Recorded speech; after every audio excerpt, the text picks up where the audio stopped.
好来，乡亲啊，继续来看高雄市有一间国小，这个3年的小女童领营养午餐，讲里其中的一项菜番麦炒卵，看到一只家蛇爬出来，这个学校马上把规桶的菜拢来倒掉换新。啊，这个事件发生了后，嘛有家长来反映，讲进前有学生伫个饭菜内底发现有迄种塑胶袋仔的幼仔，但是学校并无积极来处理。 厂商送烧糊糊的饭菜，这是学生啊今仔日的中昼顿。若进前所一个国小3年的查某囡仔，伫咧番麦炒卵内底看到一只家蛇，互囡仔拢惊一跳。代志就发生伫咧高雄市鼓山区一间国小，学校讲接到通报了后，有随紧处理。 导师马上去把餐桶整个就是翻过，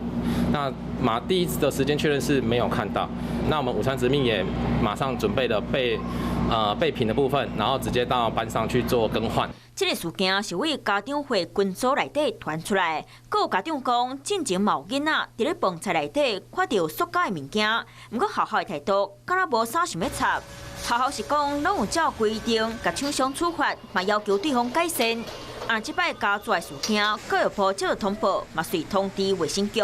因会对学校和厂商做调查。